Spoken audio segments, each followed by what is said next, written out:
take a swab of that true blueness, exclusive. I call that the Crankworx featuring Q-tip. I do this, coming out the wazoo with newness, shocking these con artists with the ruthless. Pioneers laid the foundation with the blueprint. All you gotta do is what you feel, ain't no rules to this dish. We hostile, so when you see smoke coming out my nostrils, I'm about to breathe fire through my tonsils. Doc you, your opinions are not the gospel. If you ain't holding the door open, then you an obstacle. Baby bam spitting out the wop bobbaloo. Without a DJ, none of these jams will be possible. I walk tall, carry a big staff, and when I go back to the home of hip hop, they call me Af. You don't see me where I'm at in the lab, with memories on my mind that never could be gentrified. You get down.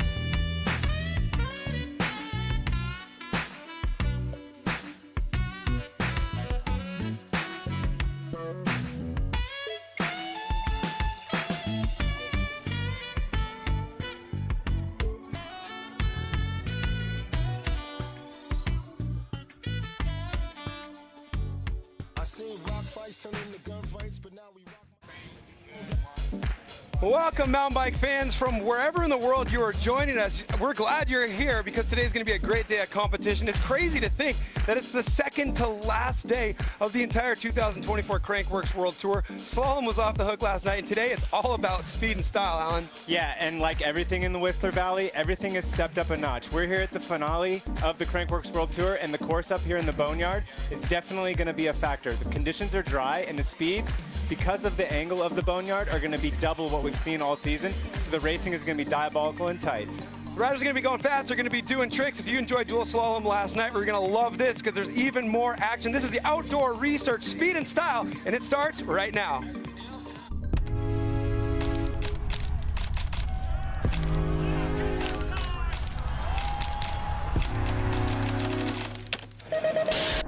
Crankworx is...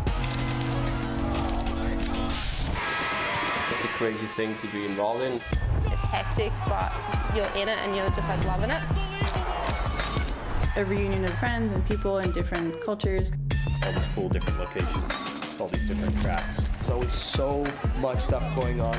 People are just stoked on biking, and they're just stoked to be here. Hearing so much energy around.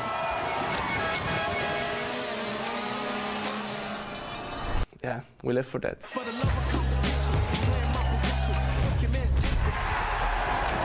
Unreal.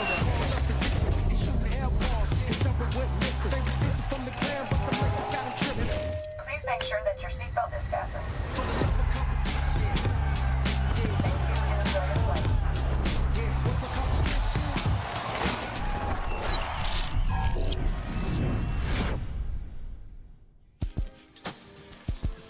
Things are shaping up to be an absolutely incredible final out here at the Outdoor Research Speed and Style. And with this being the fourth and final stop of this year's tour, we have so much on the line coming into today's competition. We had those cast of characters out here yesterday in the specialized dual slalom Whistler, trying to add those points next to their name for the king and queen overall standings. Names like Martha Gill, who is leading the queen standings, and Ryan Gilchrist, who's leading the king standings. A look back at some slalom highlights from yesterday, Alan. Yeah, slalom was super technical track, kind of understated by the looks of it. The riders were having to tiptoe through some of these really technical off-camera turns. You see Bernard Kerr right there showing you exactly what I'm talking about. The line that these guys were riding, these men and women were riding, was so fine and so tight. We see there missing a gate. It was definitely conditions were playing a factor yesterday. You see it right there, riders who are so consistent, like Jill Kindner, who capped off her 10th win in a row in the air downhill just the night before. Even Jill can go down, but the aggression of Ryan Gilchrist was on full display last night. Did you see Ryan Gilchrist right there doing that jump to manual? That's one of the things that he brings to the table. When you're not here today, when you're not on the trick jumps, he has the ability to do lines and gain speed, similar to like what we first saw when James Stewart showed up in Supercross, he started Bubba scrubbing. He's doing things no one else is doing. Nice timing as we see Martha Gill Bubba scrubbing over that roller there. Martha Gill extending her lead in the Queen standings by taking the gold. Jordy Scott not making it into the round of 8, so that lead from Martha. It was a big night for her yesterday and a big day for this man right here. Jackson Frew came out on top in dual slow, moving himself up from 3rd place in the King rankings all the way up into 2nd and narrowing the gap between himself and Ryan Gilchrist. Yeah, huge day for Jackson. He talked about it a little bit, some of the adversity he went through. Big crash in practice, was able to dust himself off, regroup, and he was just taking it one step at a time.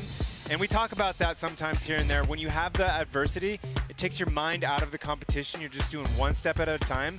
And hopefully he's kind of keyed in on that, and that's going to move him up today. Well, he's definitely all warmed up for today's competition, and today's competition format very similar to what we had last night in dual slalom. It is a head-to-head, side-by-side race format, just like dual slalom. Let's learn a little bit more about how this works. Let's take a look at our graphic right here. So, side-by-side, riders taking one run on each course, and the fastest combined time matters, but there's a curveball in this competition. We have 2 jumps. They're both scored. How does this work, Alan? Yeah, the scores are going to actually be a currency to buy back some of that time. So you can get a time deduction by executing tricks along the way. You can also get time added if you do not do a trick. So if you straight air, it can work against you. So in this example here, we both scored our tricks in run number 1 on both of these trick jumps. We take those points, we convert them into time, we deduct that time, and then once all the numbers have been crunched, the fastest rider with the lowest combined time advances into the next bracket. Who's it going to be in this example? You always seem to take me out. Yeah, I've really been honing in here in the Boneyard over the last couple of years. I've figured out the dirt, and I got you today. We're going to just chop the field in half every round. We're going to pick up competition today. Round of 8 for the men, round of 4 for the women, and then we'll move it into the round of 4.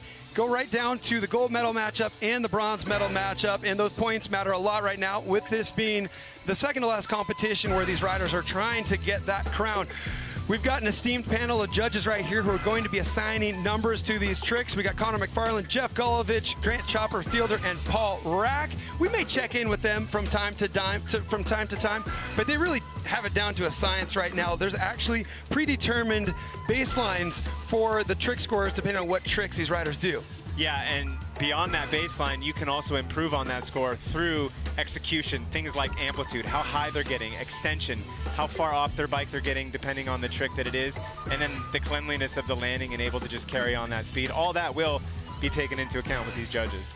Alan, you and I walked the course last night, and we noticed there were no tire tracks on it. The riders got to put tire tracks on it for the first time this morning, and I can't think of a better way for us to take a look at this course than on board with some of the riders here in our GoPro course preview.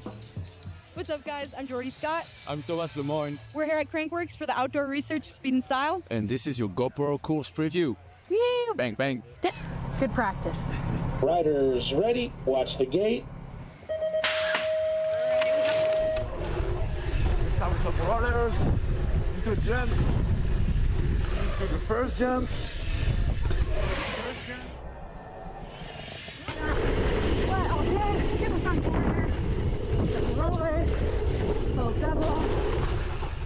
Flat berm, gates, and the last jump. So fun. It's a little gnarly. The course looks great, and when we were walking it yesterday, Alan, the big thing we were looking at, we noticed how long of a run in there was into that final trick jump, and that presents some challenges, doesn't it? Yeah, it's one of the challenges that the Boneyard presents. You know, the angle is quite a bit steeper. So the speed that they're going to have, all of these riders are going to have into this final trick jump is way more speed than they would naturally want to be able to do trick jumps. So you can manage your speed by scrubbing off the lip, staying really low, but it's really hard to do that when you're doing tricks. So I think that is going to be really where the race is won and lost today, and I think the key to that is managing your speed and being able to slow down enough, but not so much that your competitor gets an advantage on you. It's going to be technical. And when you land your trick on that second jump, I mean, your job's not done. You got a little bit more to do before the finish line. Yeah, I mean, we're standing here. We're maybe only like 20 yards past the finish line, but the landing is like 50 yards above our head. It's so steep coming into these bottom flat turns. I mean, tire choice is going to come into play. I think we're going to see riders maybe softening up their tires, maybe to try to get a little bit more traction. It's going to be really, really tough tonight. So that's a little update into the course design, the course conditions right now, and some stuff that we're going to definitely be looking out for. If you're not joining us here in Whistler, what we want you to look out for is the Crankworx Instagram page. That's the best way to stay updated on all the things that are going down out here. Also, if you're watching right now on the Crankworx YouTube channel, please drop us a comment. We want you to entertain us, and as payment for that, we've got a nice little prize for you right here, a piece of Crankworx merchandise, maybe for your child. This is a pretty small size one, but Jordy Scott, Thomas Lemoyne, Garrett Meacham, and John Simek have all signed this nice piece of merchandise, exclusive 2024 Crankworx memorabilia. Drop us a comment, entertain us, the most entertaining comment, make us laugh. It's a good way to win this shirt, and then we'll announce the winner at the end of the show, a show that is sure to be entertaining with all that is on the line for the King and Queen of Crankworx overall, Alan. Yeah, I mean, signatures like that, I think you should be looking for a small frame rather than a small person to wear that thing. That thing is nice. So how did we get to the round of 8 for the men? Well, we're about to answer that question. Let's take a look back at some highlights. First up, a big name on the Crankworx World Tour who's been taking a bit of a break is back here in Whistler. Whistler brings out all the big names. We had Thomas Lemoyne on course going up against Mark Ducat. Yeah, we saw Lemoyne getting a little bit sketchy there. He also had a big crash in qualifying, ended up making it through on his second run, going to that first place qualifying position, but that just shows you all the years of domination in this discipline was not a gimme. And then look right here, we have Jackson Frew. Another case of a rider coming off the bench, Simon Godziak. You know him from Red Bull Rampage. You know him from Red Bull Joyride. Great to see him out here competing in speed and style. Missing a gate there, as you just saw. That puts Jackson Frew into the round of 8. But this guy was absent from Innsbruck, Austria, our last stop. But he won here last year, and he won every other stop this year except for Austria. Garrett Meacham is back. He's your number 2 qualifier.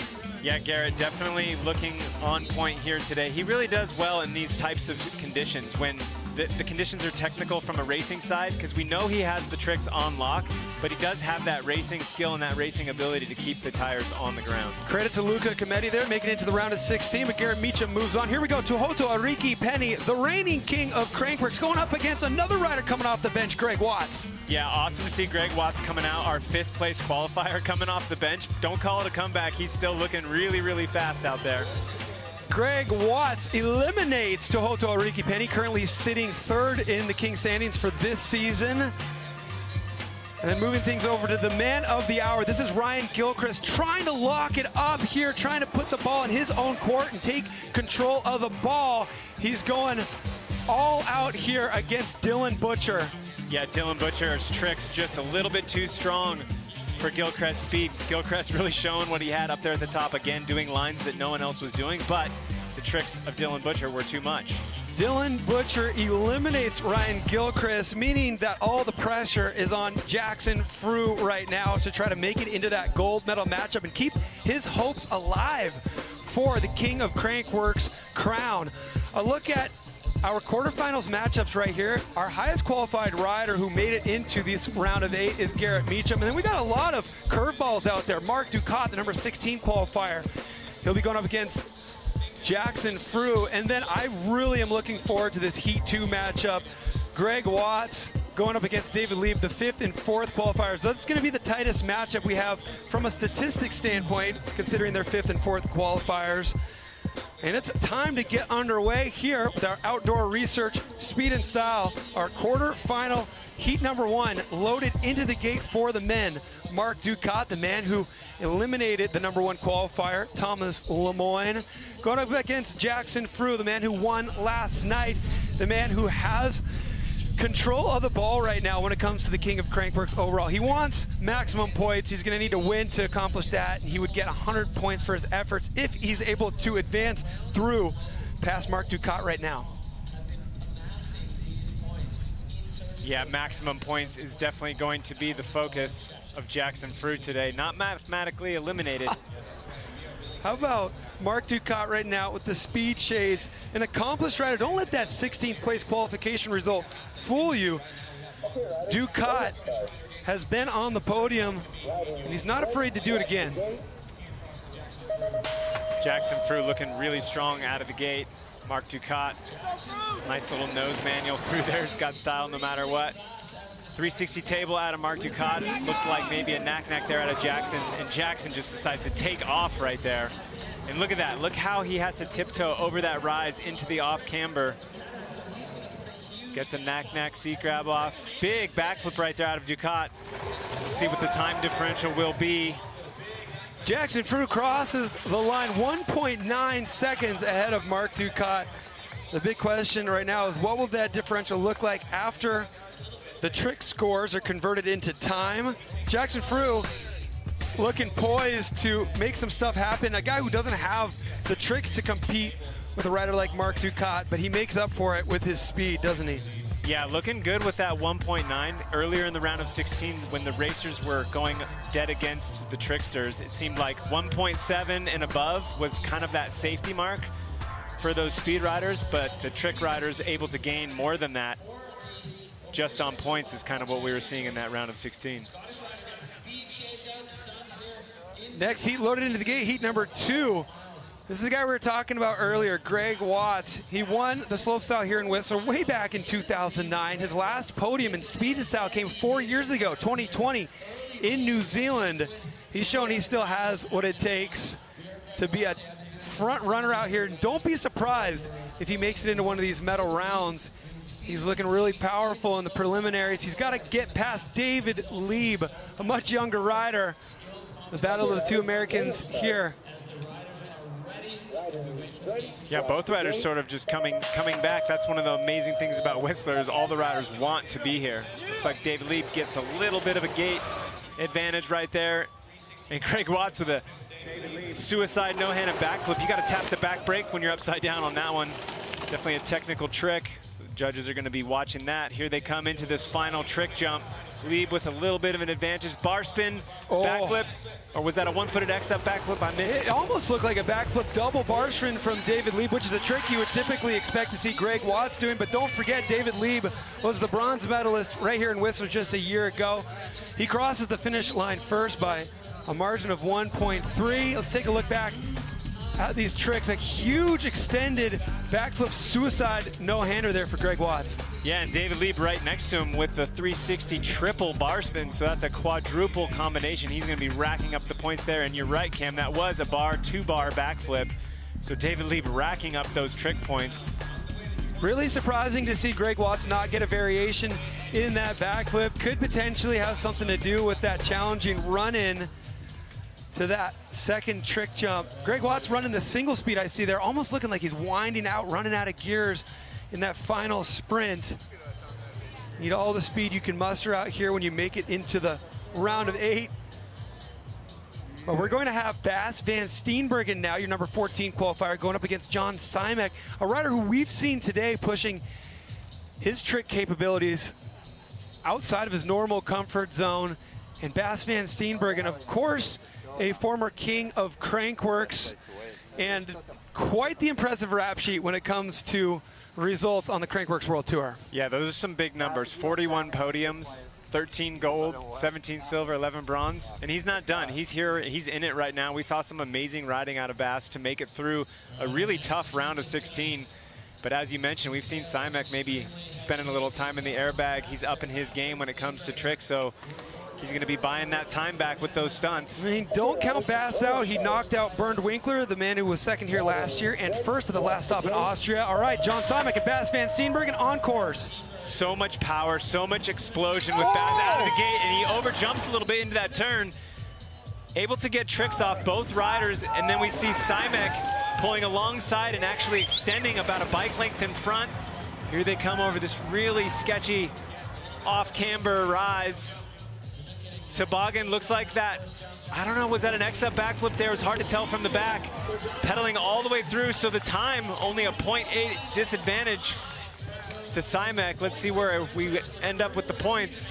Well, Simek was racking up the tricks, and of course, we don't expect to see huge tricks out of Bas. He's got to lean on his speed. You see him going too fast into that first piece of air time, overshooting that setup jump. Yeah, nice corked out table inverted 360 out of Simek on the first jump there. Almost oversteering a little bit, flying off course. Then he gets a flip X up. coming in straight on the pedals. I cannot tell you the difficulty of landing a trick and getting straight on the pedals while you're still on the landing. That's not easy or normal. A couple inverted variations for Simek is going to play toward his favor, scoring .98 on the first jump. Is already going to put him right there as the leader of this run. We will get them back up to the top of the course, switch sides, and figure out who moves into the next round and who hits the showers. So final heat in the gate right now, heat number 4 of this quarterfinal round in the outdoor research speed and style. Dylan Butcher, the guy who definitely performed in the round of 16 to create a very dramatic circumstance here, knocking out Ryan Gilchrist, the current leader of the King of Crankworx. He's going up against the number 2 qualifier, Garrett Meacham, the man who won here last year. Yeah, Dylan relying on those tricks to get into this round. But Garrett Meacham has both tricks and speed. Looks like Garrett having a little bit of trouble. Front end coming up a little high on that truck driver. He wanted more. Let's see if he can regather. Dylan Butcher staying right behind him, keeping him honest. There's a bar-to-bar backflip and looked like a bar-to-bar 360 out of Butcher. So hard to tell from that back angle. Dylan Butcher with the 360 X up to X up. He was using that trick to knock out Ryan Gilchrist. Yeah, I think we saw a little bit of a fumble on jump number 1 from Garrett Meacham. It'll be good to get a replay peek at that. But he made up for it with the triple combo on the second jump. Now Garrett Meacham, undefeated this year in the speed and style events that he showed up for. There we go, 360 bar spin. He wanted another one, Garrett. Yeah, it looked like the pinch kind of fumbled in his knees. When the riders go off the jump, how they spin the bars off the jump, you see his knees pinching the seat, and it kind of bobbled around like when he first threw the bars, they weren't locked in. You pinch the seat with your knees, that's what allows you to do those bar spins without the bike getting out of control. But maybe jumping the gun a little bit, he definitely wanted more on that, but no problem with the pinch there. Backflip bar to bar. Racing this course is one thing. Being able to ride these jumps is something that I'm sure all of you mountain bikers at home would be excited to be able to do, but to be bar to bar right next to your competitor, upside down, spinning the bars twice. This is a close enough race to where we had these riders sharing airspace, and it's kind of what speed and style is all about. Love to see it. Yeah, that jump is massive. Earlier in the week when we were doing whip off, we were doing trains, and it was crazy when you would go off the lip, the 3 people in front of you were still in the air. It's not something I've ever experienced before. So Garrett Meacham will have a .79 advantage over Dylan Butcher moving into their second run. Great crowd on hand out here, and expect that crowd to just continue to grow. Tomorrow's a big day. Red Bull Joyride, but a peek right now at who has the advantages after run number 1 in these quarterfinals for the men, Alan. Yeah, the faster qualifiers here doing what they suggested they would do, beating out their competitors in the first round, but it's not over. They're gonna re-rack, they're gonna go back to the top. So if there is any advantage that we're not seeing on the course, both riders will get an opportunity to absorb that advantage. And if we learned anything from the last few years out here on the Boneyard during both of these disciplines, slalom and speed and style, it's unexpected things can happen as the competition ramps up and we whittle the field down. You see riders continuing to push themselves and get faster and faster and throw bigger tricks. You also see the occasional mistake, and this course definitely leaves no room for error. That's why our course is completely littered with Crankworx fans right now, excited to soak up all the action. Yeah, one of the things I want to maybe talk about setup for a second here is, like, what would you be doing tire-wise? You know, you need to do these tricks. These riders are doing quadruple combos, 3 bar spins in the air. If you have a tire with less knobbies, it's lighter, it's less rotation weight, you can do those bar spins. But if you want the knobby for the traction, which today you would want, that's going to make those combos a lot harder to get.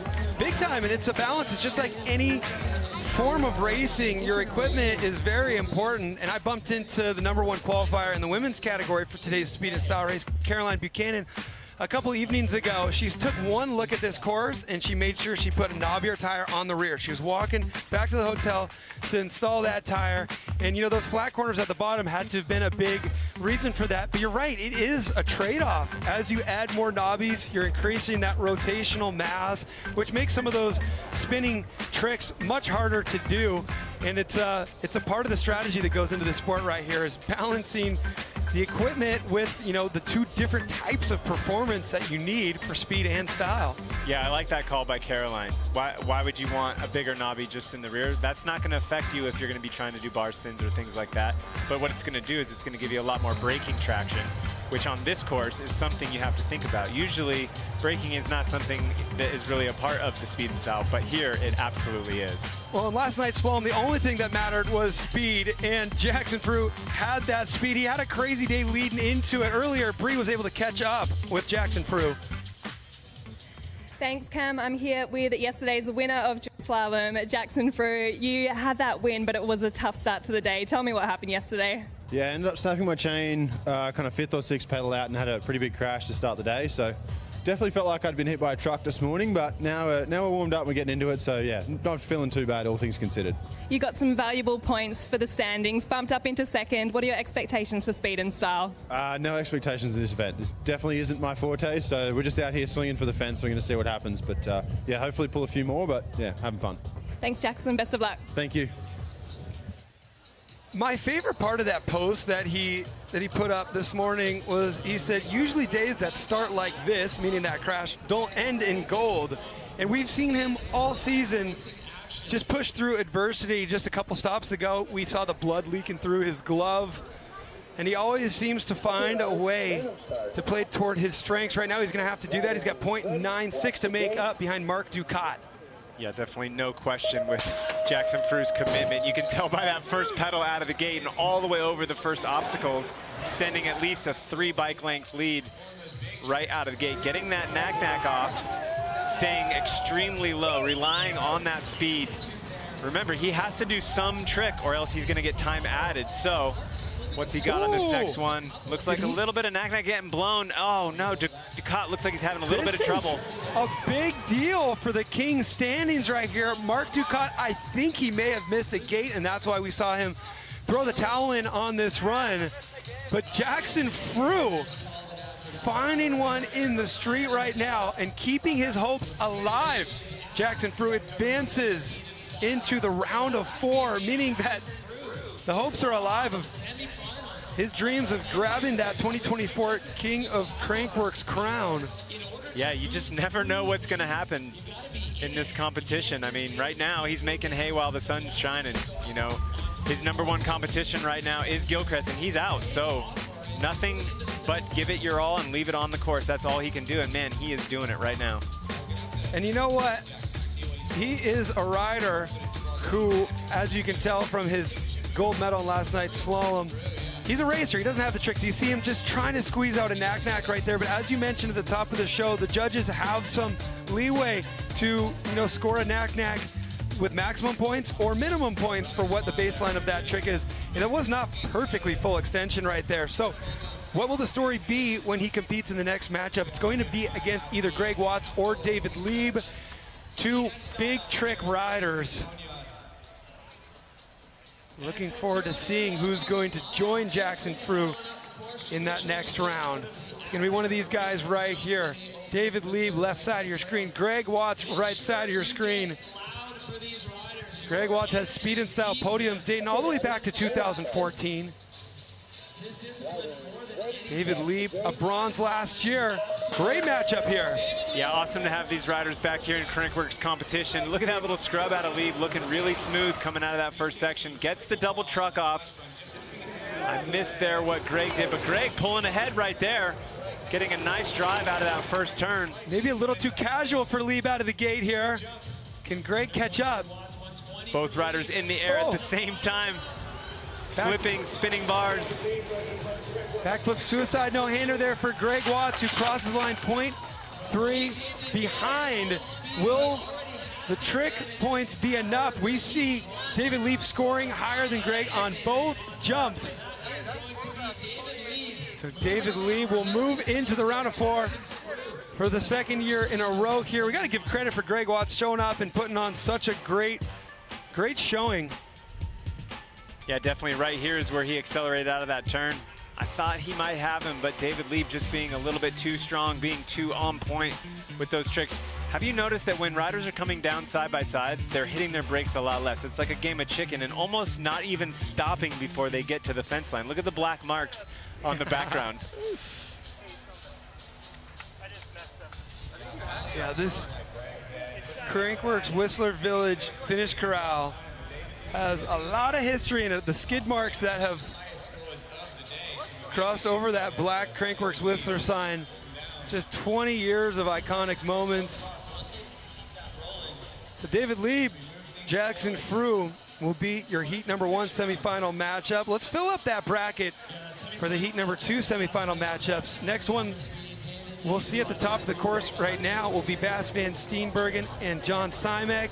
Well, Bree is with David Lieb. Let's hear it, Bree. Thanks, Cam. I'm here with David Lieb. David, that was such a tight matchup. What was it like to go head-to-head with Greg Watts? You know, it's so cool because throwing it back to one of my first ever speed and styles in 2018, Greg took me out in round of 16, and you know, I always looked up to him, and he's such a legend, so it's an honor to race him again and to come full circle and take the win. It's pretty cool, and I'm super thankful. You're through to the next round. What's the plan of attack? Just keep checking them off, you know, nail the tricks, hit the laps right, and have fun with it. Thank you. Best of luck. Thank you so much. Cool story there out of David Lieb.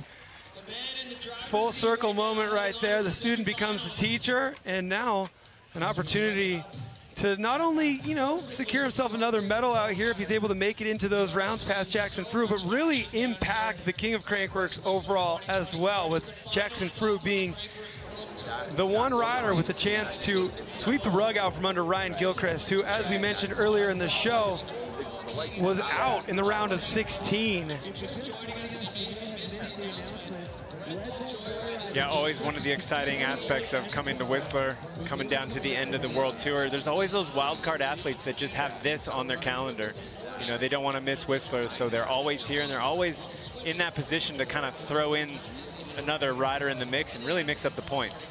And the way I look at it is, before there was a Crankworx World Tour, there was Crankworx Whistler, and it was our biggest event of the year. So the riders that don't follow the whole tour, nothing has changed for them. They say, well, we don't miss Whistler. You know, it's a huge industry event, as well as a great excuse to ride the best bike park in the world. A bike park that has an even shorter lift line now, thanks to this new Fitzsimmons chair that goes so fast, loads bikes on every single chair and packs more people onto it.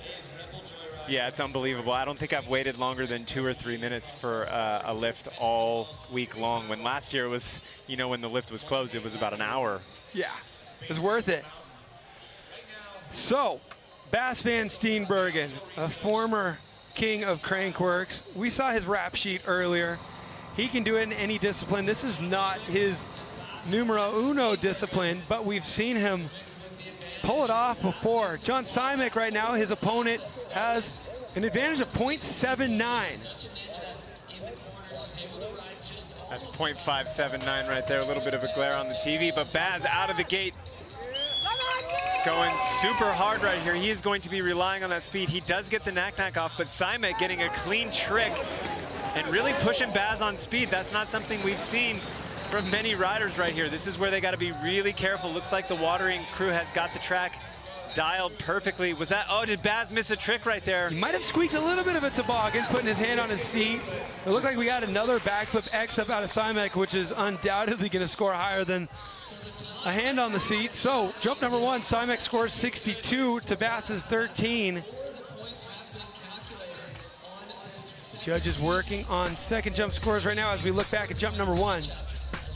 Yeah, both riders getting those off. Simek getting that inverted backflip again.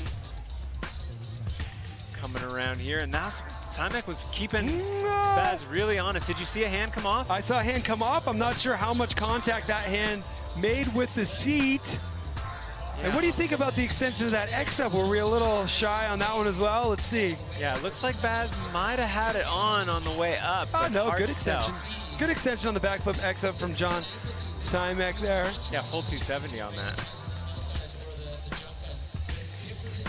Baz finishing strong through the line there. But it's going to come down to the trick scores. And John Simek does it.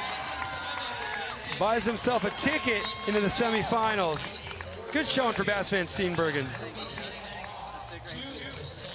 I know Baz can do tricks. We got to get Baz doing tricks. How do we do this? Backflips, 360s. I can see it in his eyes. So we talk about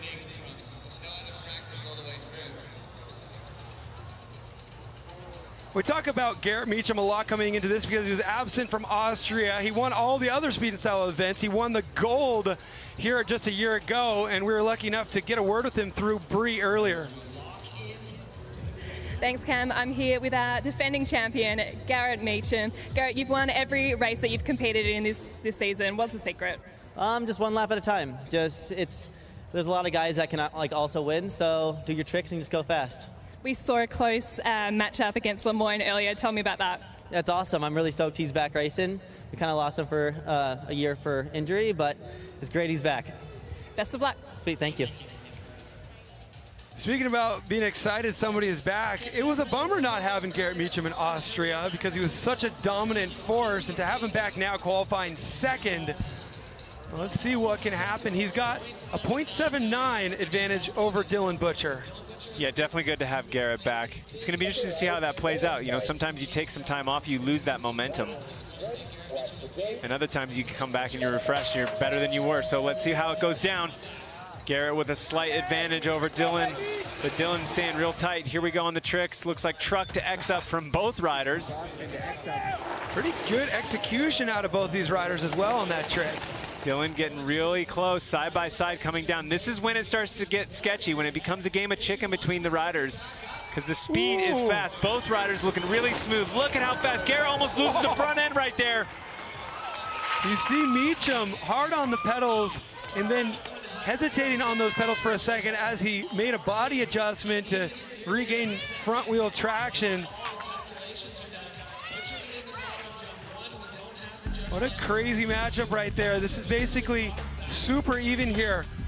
We got an extra bar spin there out of Dylan Butcher. So he did one up on that trick. He did land a little front end high EK, so that will affect his score, but it'll be interesting to see how it works out with the judges.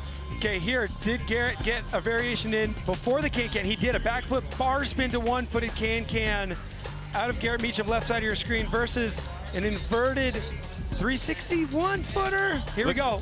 You see that front tire? Watch this front tire of Garrett Meacham on the pedals coming out, and look at that. He lightens the front end just about half an inch outside of the groove, and it's like marbles out there. And as soon as he dropped the pedals, that unweighted the front end and traction was gone. He barely saved that. That is a demonstration of bike handling skills at its finest right there, and Garrett Meacham is rewarded for keeping it on two tires. He moves into the next round where he'll meet up with John Simek. Meacham does it again, man. He's like old faithful out here in this discipline. Yeah, definitely making it happen, but Dylan Butcher keeping him on his toes with that extra trick up there at the top. What do you think here? We've whittled them down to 4. The women's field, we're going to join up with them at the round of 4 as well, so we'll take a look at that start gate in a moment. But who do you think has a better chance of advancing here at first glance? Man, it's so hard to pick somebody with a better chance, but the person I'm excited to watch is Fru, because he's got nothing to lose. He's going to leave everything he's got on the track. For him to be in the semifinals in this category, it's a win. So it's icing on the cake right here, and you know he is going to be shooting for that king point. It's going to be really tough for him to get through David Lieb, a rider we just saw knock out Greg Watts. He's looking really good on his bike, but we can never count Jackson Fru out because he always figures out a way to find one. Yeah, absolutely. And you know, seeing that crash and that adversity that he's working through, he's building confidence throughout the week. You know, we talk about building your speed throughout an event. That happens throughout the entire week with all the events. So his momentum is going in the right trajectory. Well, he needs it to, because he has an opportunity to keep his hopes alive for the King of Crankworx. Of course, coming into this 2024 season, the reigning King of Crankworx is Tohoto Ariki Penny, a guy who we're so excited to have on tour because he represents the athleticism that is brewing in New Zealand. We see the King timeline right here, all these riders etching their names into the history books. And take a look at this, a little insight into the culture and the history of Tohoto Ariki Penny's homeland. Beautiful New Zealand.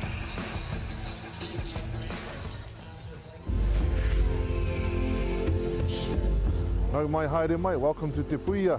Today we're with the Crankworx team and we're showing them around our wonderful valley here of Whakarewarewa and all the delectable delights that we have to offer, the sights, the sounds and the smells. Haere mai.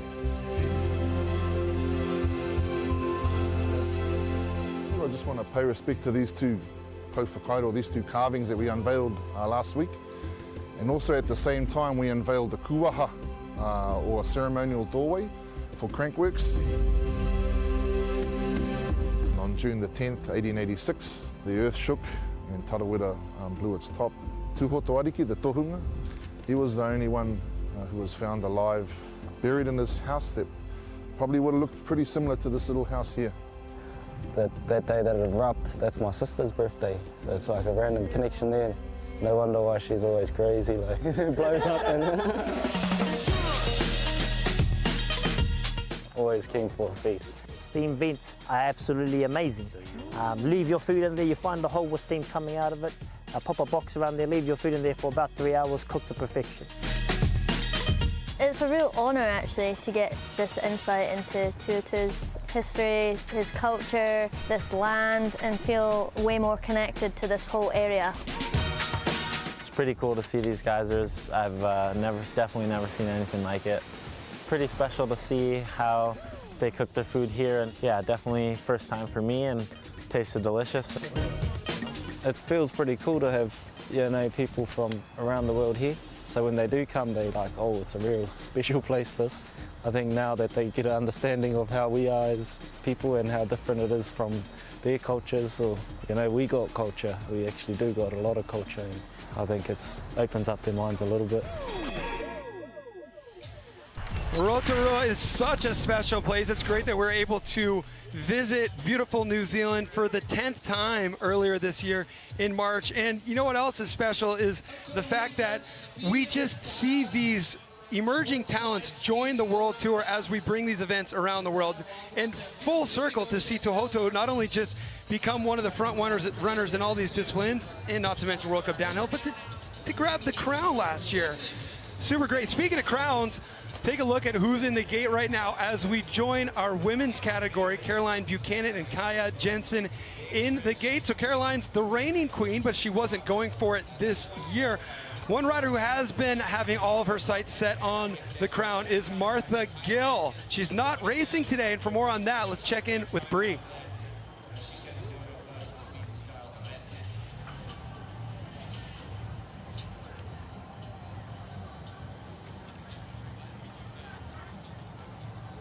Herself. It's a good opportunity for Geordie Scott to gain some value. So Martha Gill choosing not to compete here in these semifinal matchups in outdoor research, speed and style. Really leaving the door open for Geordie Scott, who we will see in this next bracket having a bye. So who's going to join up with Geordie Scott in the gold medal matchup? Will it be Caroline Buchanan, your #1 qualifier, or Kaya Jensen, who qualified 4th? Yeah, this reminds me of earlier in the season in Rotorua. Caroline decided to just warm up with speed and style and walked away with the gold medal, doing exactly what she needed to do, just snapping out of that gate. Little bit of trouble there on that first jump. So opening the door for Kia as Kia pulls just behind right now on speed. Here they go. They have to just tiptoe over this. It is so slippery over that rise. And here Caroline drops back in, gets the tuck no hander off. Looks like Kia got a little bit stuck and blown by the wind. So Caroline with that speed advantage and looking like tricks as well. So something we forgot to mention at the start of the show, we haven't had to touch on it until right now. If you don't trick, well, you don't just break even and take your actual time top to bottom.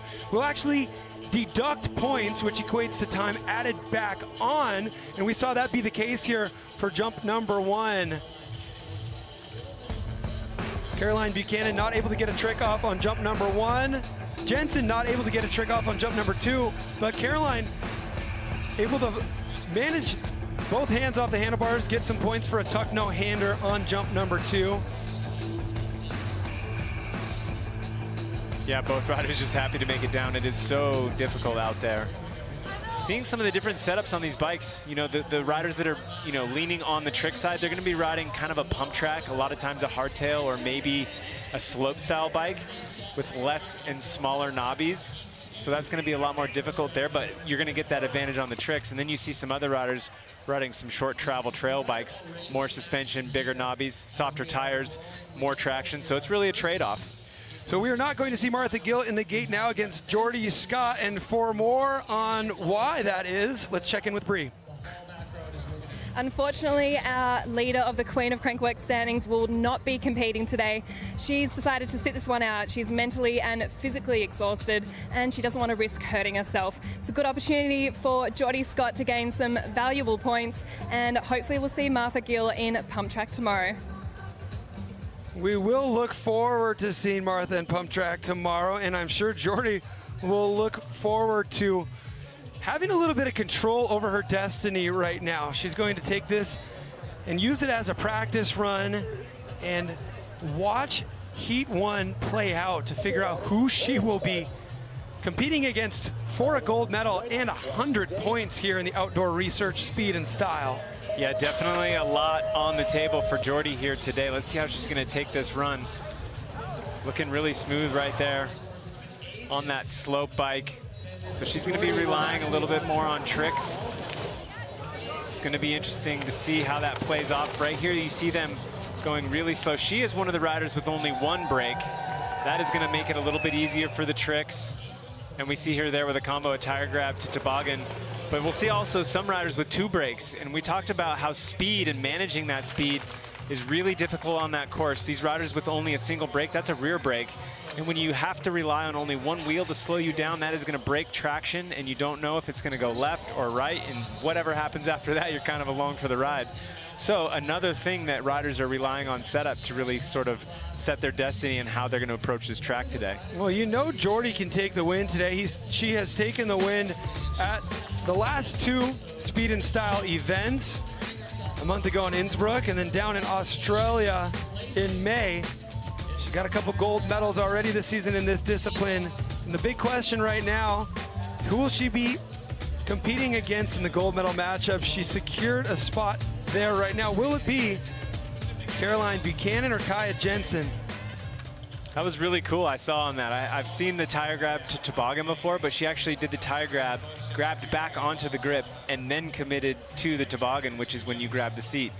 That's a really cool way of doing that trick. I had not seen that before. I'd like to see her taking that by run as an opportunity to get a little bit more practice with the tricks. She's keeping her knife sharp, and if we learned anything from heat number 1 with Caroline and Kaya Jensen, is they were struggling to trick both jumps. So Geordie Scott looking poised to take the gold today.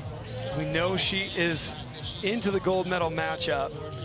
Yeah, it's interesting, you know, as we're getting later in the day, sometimes here in the valley, the wind does pick up. We are down at the bottom in the finish corral, so we can't quite get a feel of what the wind might be on those trick jumps. I'm wondering if that might be affecting them. Always, you know it, always affecting them. It's the invisible force that is the boss.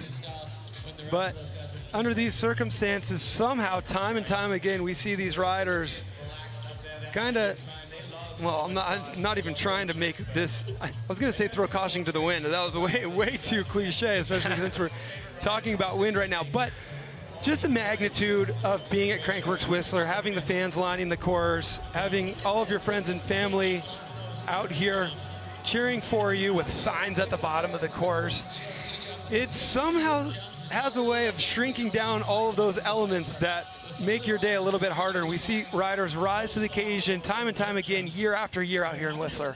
Yeah, I mean, there's so much to do in the Whistler Valley. There's the bike park, sure, but there's the Valley Trail, there's Lost Lake Swimming, there's all the little fun trails on the west side of the valley. You know, I mean, this was a vacation spot for my family for the last 5 years. So look at our semifinal matchups for the men. Number 8 and number 4 qualifiers, Frew and Lieb, heat number 1. And then you got to give it to Simek taking that 11th place qualifying position and putting it all the way into the final 4, but he's going to have a tough road going up against number 2 qualifier and the man to beat in this discipline these days. Last year's winner, Garrett Meacham. Can he make it another gold here in Whistler? I think he can. I think he can. That would be 4 in a row. Yes, he did miss Innsbruck, but that would be 4 in a row that he's competed in. So to say that he's the guy to beat is an understatement, but in terms of on the day, who is the man to beat when it comes to straight up time, no tricks, considered Jackson Frew, fastest 2 times of the day. And expect those times to drop. He's going to start beating himself as this race goes on. That is one of the things he's so good at, is building his speed, knowing where and when he can push, when to hold back. But he's got David Lieb, who's got a deep bag of tricks. Jackson Fruit will need his 2 fastest runs here right now. Great start out of Jackson. That scrub Jackson had coming out of there looks so good. Looks like Jackson gets the seat grab knack off on that one. David Lieb also getting a clean trick. Getting on the brakes right there. That's where the front brakes are coming into play. Okay. Nice stalled out flip maneuver right there out of Lieb. Lieb keeping it tight with only a 0.8 or 0.6? 0.8. Well, David, I mean, yeah, you said that was a nice stalled out flip, but you got to think he was looking for a variation there. Oh, there you go. You just said it. He's going to beat himself.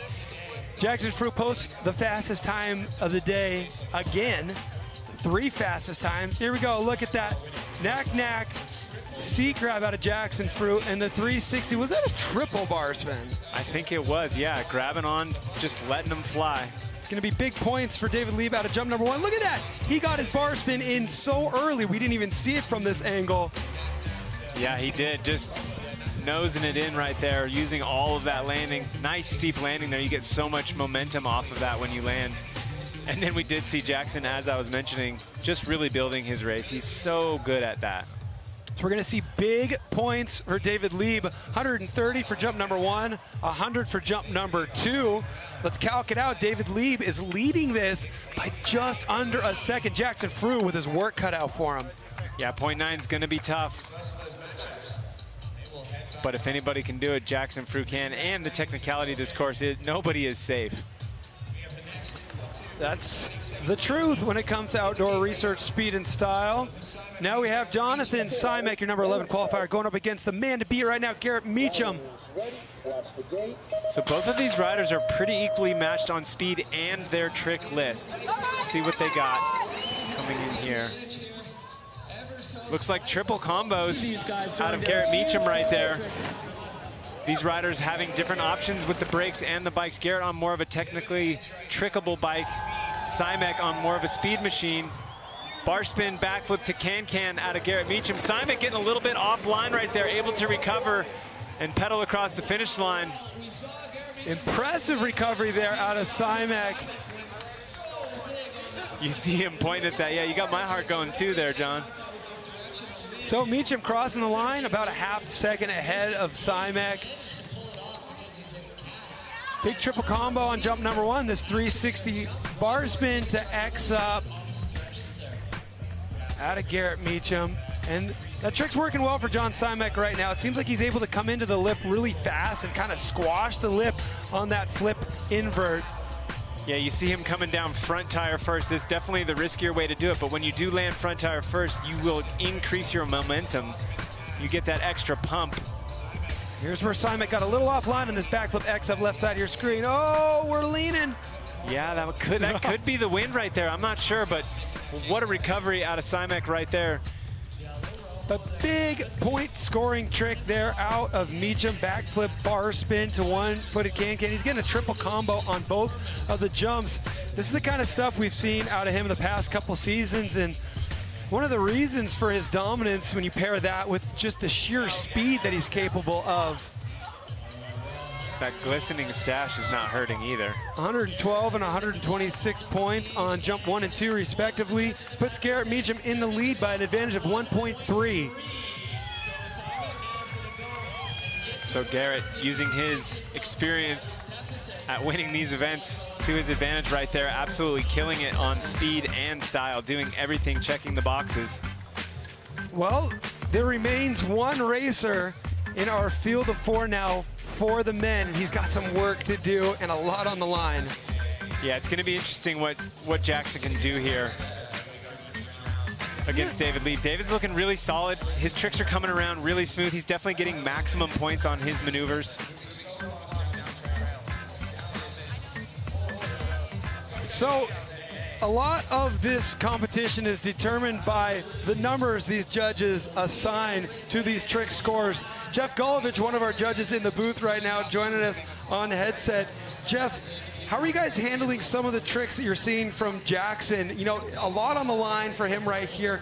He's doing these tricks that have a lot of wiggle room, you know, room for interpretation here with tricks like that knack seat grab. They do have a lot of room for interpretation, and what we're doing is doing our best with the trick scores that we have to combine scores to make them work out for his advantage, to make it a good show, and to judge him correctly. But it's just super hard when you hear certain people say it's one thing and our interpretation's a little different. So we're doing our best to do it accurately, and it's certainly difficult sometimes, so we have to get replays and look at it a little more closely, but I think we're doing the job just fine. Jeff, I've noticed a lot of these riders having some trouble on that last jump with over jumping. We've seen some over rotations, some big impacts. How is that affecting their scores when they're coming in a little bit deeper, maybe a little bit front end high? We love amplitude. If you're carrying that speed, you're going to go deeper. If you can hold these tricks together with that harsh impact, then all the more power to you.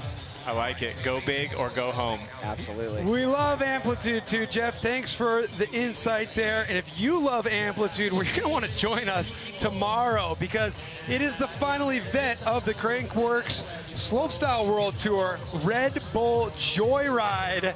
And I'm already buzzing for it. Yeah, it's going to be a big day for a lot of riders. There's a lot on the line for everybody, but Godziak has everything to gain and nothing to lose. Godziak, an opportunity to win the Triple Crown, but he's going to have to get past the packed field of riders. And one rider in particular he's been able to beat all season, Emil Johansson. I mean, the most dominant rider in the history of the sport. Hasn't won an event yet this year.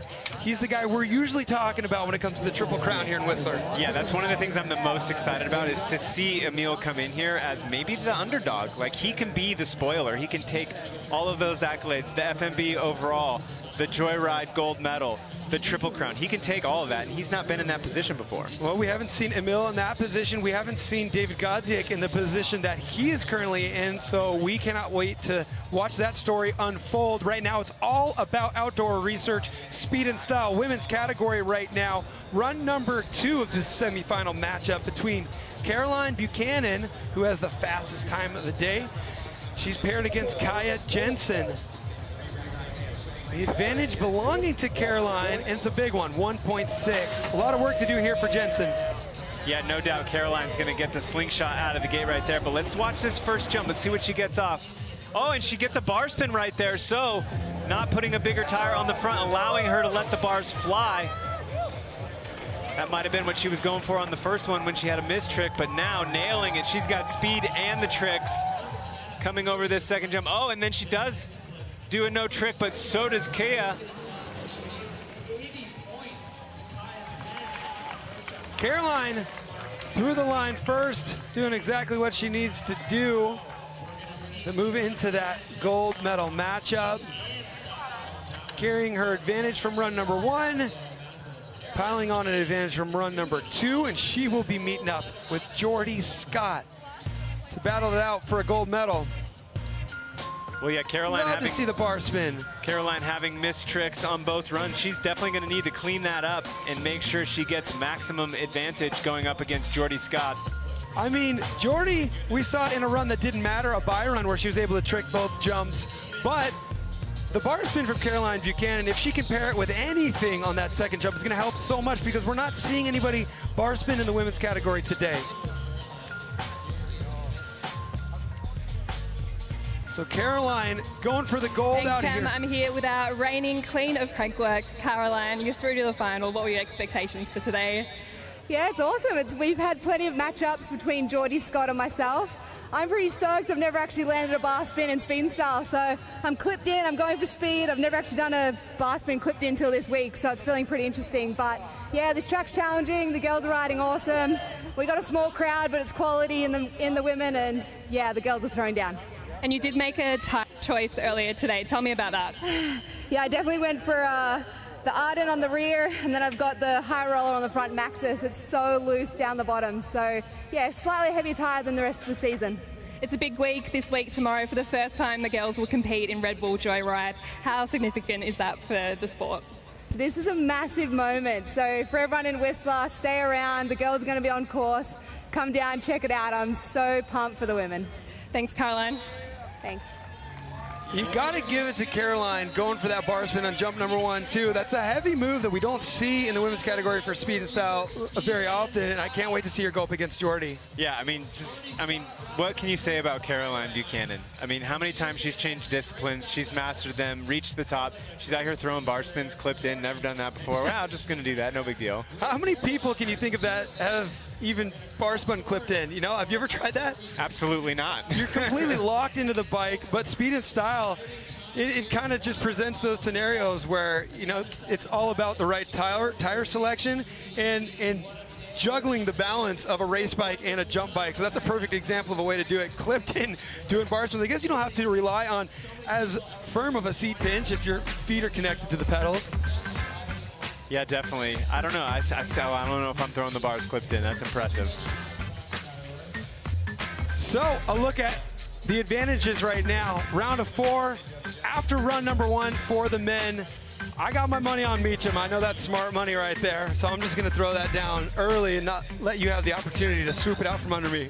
Yeah, Garrett's looking pretty clean. Actually, I think you might still owe me a beer for slalom. I don't know if I ever collected on that. But happy to deliver on it. But here we go, Jackson Frew. Definitely going to let it all hang out on this run. David Lieb with the advantage. It is 0.76. Can Jackson Frew come from behind and keep his hopes alive for the King of Crankworx crown this 2024 season? Big heat right here. Watch this explosion. Boom, right out of the gate. Obviously, Jackson getting that whole shot. David Lieb looking pretty strong right there. This is where Lieb's going to need to be clean. He gets his trick off, gets that triple truck driver coming around, so he's getting his points, but there goes Frew just accelerating down to this final jump. Frew unclips right there and does a knack-knack. I forgot about that. I thought he was making a mistake. He has to unclip to do his tricks. Oh, and Lieb slips a pedal. So Lieb not able to accelerate all the way to the finish. Lieb would have loved some clipless pedals on that run. Big backflip double bar spin with good amplitude on the second jump, and then just really going for it through that finish line, foot blowing off. We saw Jackson Frew have a foot come off, and he was able to recover, but he was taking his foot off to do the trick. And there he is, 24.420. So with so much on the line right now, judges are going to take a look back at jump number 1. Talking to Jeff Gulovich, the judge down there moments ago, he let us know that they definitely take advantage of the ability to re-look at these replays and make sure they get it right. When you've got a rider like David Lieb who's doing big tricks alongside a rider like Jackson Frew who's sneaking in these tricks like a knack-knack seat grab with so much wiggle room here, the judges really want to make sure they're interpreting this trick correctly and assigning the accurate score. Was Lieb clean off the second jump? That is the question. Looks like he goes a little bit wide right there and gets behind. Can he recover? Gets the 1, 2, and gets the backflip double bar spin, and then watch right here when he takes a pedal out of this turn. He ends up slipping his pedal and not able to accelerate all the way to the finish, so losing some time right there.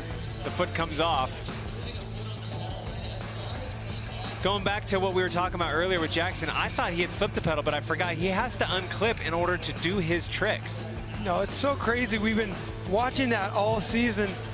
The fact that he's come up with his own strategy for speed and style. And I know the judges are really taking a look at what that hand was doing on jump number 2. So Jackson scores 30 and 25. David Lieb scoring huge, 130 and 124. David Lieb advances, knocking Jackson Frew out. Jackson Frew will have a chance to battle it out for a bronze medal still, but man, we got to get our calculators out and figure out what this means for the King of Crankworx overall. But great performance out there for David Lieb, who is just making stuff happen. Bree is standing by with David. Bree? Guys, David, that was such a close matchup. We know that Jackson's fast. He had the 3 fastest times of the day. What was your strategy coming into that one? My strategy was just to stay as focused as possible on nailing the tricks because, I mean, what can you do when you're racing a guy that fast? Honestly, it's so distracting when he's just pulling away from you. You have to just really like regroup your brain and just think smart. Do you have some more tricks up your sleeve? Honestly, the strategy for this one is just keep checking it off and try to keep it clean, which I did not do right there, but we're gonna get it in this final. Thanks, best of luck. Thank you. Hey, this plan is working for David Lieb right now. You know, he's got a proven method. He just needs to do it clean, and I like how he's just honest right there. The goal is to keep it clean, which I did not do, but I plan to when I get back up to the top of the course. The riders who are at the top of the course right now, Garrett Meacham and John Simek. Meacham sitting pretty right now with a 1.3 advantage. Both of these riders, big tricks. Garrett Meacham able to get triple combos on both jumps, though. If he's able to pull this off right here, you gotta imagine it's his to lose. Yeah, that 1.3 just shows Garrett has both speed and style. Able to get that big advantage in that first round. He's keeping it clean, straight back on the pedals, so he's not checking up at all. He's giving Simek all the respect he's deserving. As they come into this second jump here, Simek about a bike length and a half ahead. And both riders maybe not quite getting off their full trick list, and here comes Garrett accelerating through the line, so he was keeping intact. He knew he had an advantage. Meacham just so smooth and calculated. And we've mentioned how much strategy is involved in this discipline, and Garrett Meacham has studied all of them. The judges, when we get into these later matchups and there's so much to play for, we give them their time right here. Backflip X up for John Simek, and the triple combo again for Meacham. Yeah, backflip bar spin to can-can on that first trick. Meacham is so good. He's like a snake. He sneaks up on you. He doesn't do more than he needs to do. He gives you that thought that you have a chance, and then before you know it, bam, comes out with a triple combo.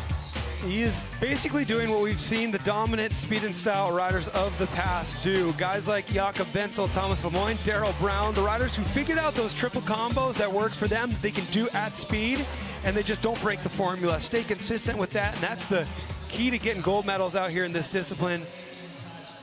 Gotta imagine we're gonna see Garrett advance out of this one, but in this format, we wait for the official word because there's so many elements. Here we go, Garrett Meacham sending John Simek to the bronze medal matchup and securing himself a ticket to the gold round. 4 trips in a row to that gold medal round for Garrett Meacham, looking to capitalize here in Whistler. It's kind of interesting to see how this is shaking down. The speed and style specialists are thriving right now. We see the only riders alive having that approach, and the guy who embodies that more than anybody is Garrett Meacham. Bree is standing by. Thanks, Garrett. Through to another gold medal final. How tough is this matchup going to be?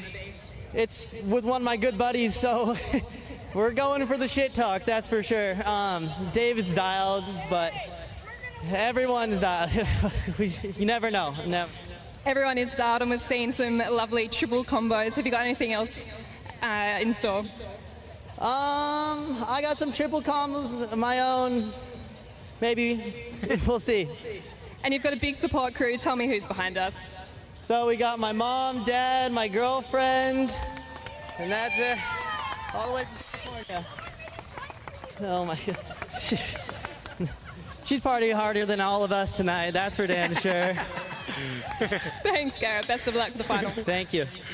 I mean, how many good things are going on for this guy right now? He's got his whole family and his girlfriend cheering him on. They're all partying, and he's going up against his good buddy, David Lieb, with a gold medal on the line. You know, they've both got at least a second place and a silver locked up here today, but expect to see them throw all caution to the wind, the number 2 and 4 qualifiers, Meacham and Lieb. And then for the bronze medal round, we're going to have John Simek and Jackson Frew Who do you got, man? Who do you got for the bronze? Who do you got for the gold? Let's play our little game that we love to play. Man, it's going to be really hard to count Meacham out. He's looking so calm. He's looking so collected. He knows what he needs to do at this point. He's got it locked in, and he mentioned he has more in his bag. So if he does find himself in a situation where they're coming at that final jump, and he doesn't think he has enough, and someone's in front of him, we know he can grab in that bag of tricks and pull out. We've seen cork 7s. He's hinting at triple combos. It could be anything. What's going to happen? Who knows? One thing that we know for sure is that Garrett Meacham's family is having a blast out here. Everybody who is here on site in Whistler Village is having a blast. And if you're joining us from home on your couch, make sure to join the Crankworx Instagram where you're going to get all the updates. Follow your favorite riders we're seeing on screen right now. A shot of Nikolai Regakin from this morning's practice, cash rolling into the first straightaway on-off box in the Red Bull Joyride course. Watching those riders practice for this has been insane, and you don't have to be here to witness the insanity. I saw a clip of Tim Bringer doing a double backflip off the final feature, a feature we've never had at the bottom of the Joyride course, a cannon log. That's a banger, and if he can put together a smooth run and end with that, he hasn't got a win yet. He's got 4 second places, so tomorrow's going to be crazy. But the stage is set for a crazy final right now in Outdoor Research Speed and Style. There's a look at that cannon log right there. Alan, what do you think about that being the final feature? I like it. You know, you never know what you're going to get when you come into the boneyard. We've seen whale tails, we've seen big step-ups, we've seen just flat drops. Why not have a big cannon right there to finish it off? Check it out. There's nothing better than laying eyes face-to-face in person on a Red Bull Joyride slope-style course. The features are always bigger than you expect. Well, Whip-Off was a blast just a few nights ago. All the riders sending it big. It wasn't just all about whips. It was about crazy tricks as well. Let's reminisce over our Whip-Off thanks to Outdoor Research. Take a look.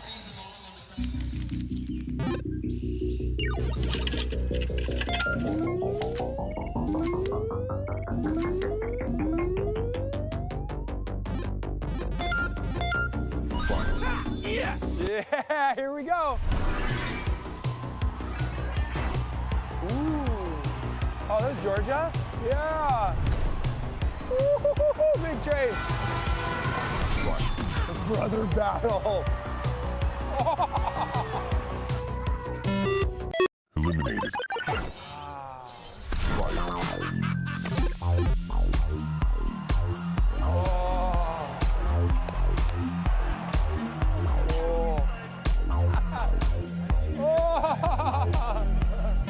All of our players ran out of their built-up credit. So now we're like, what is this? Bonus round.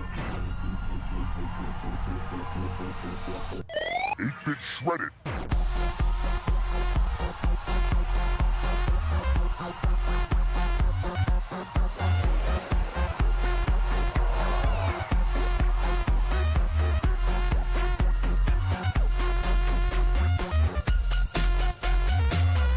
Okay, but like not serious. Like ooh, ah, ooh. The winner.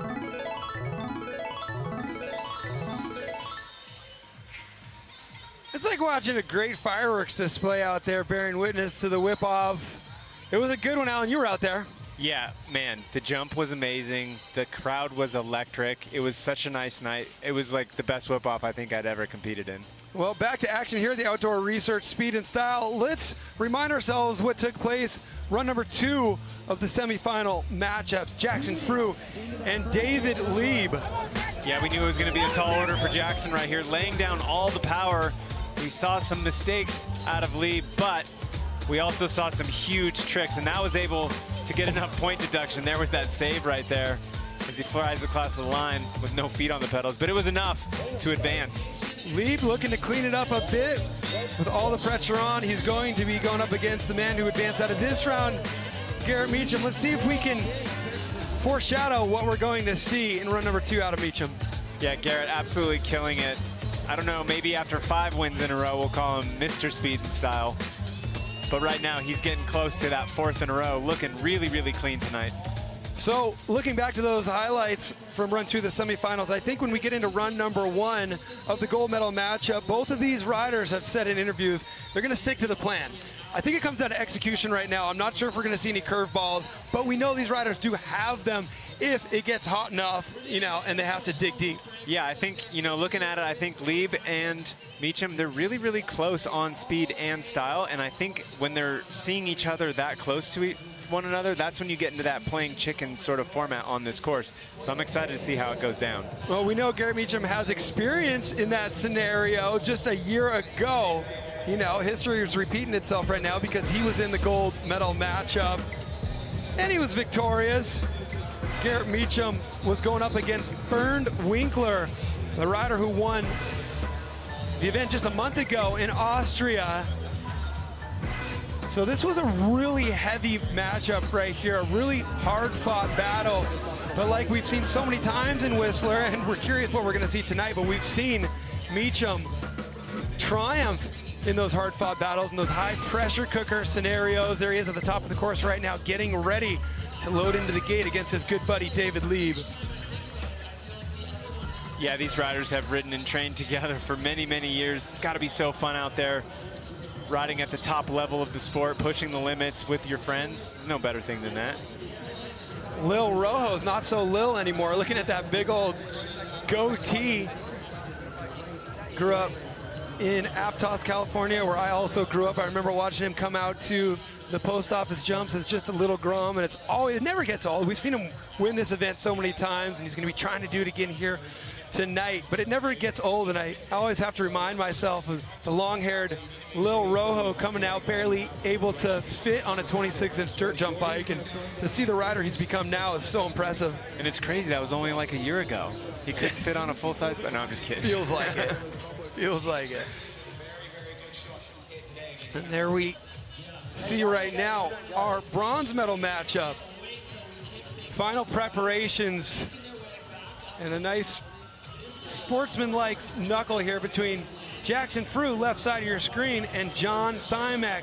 Run number 1 of your bronze medal matchup in tonight's outdoor research speed and style. You might be calling it sportsmanship, but I think Jackson Frew might have just said, see you later, bud. See you later, sucker.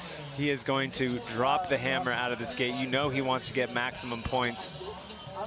Well, he's going to get maximum speed. We've been watching him snap out of this gate faster than anybody all day. Cross the finish line faster than anybody all day. He has the 4 fastest times.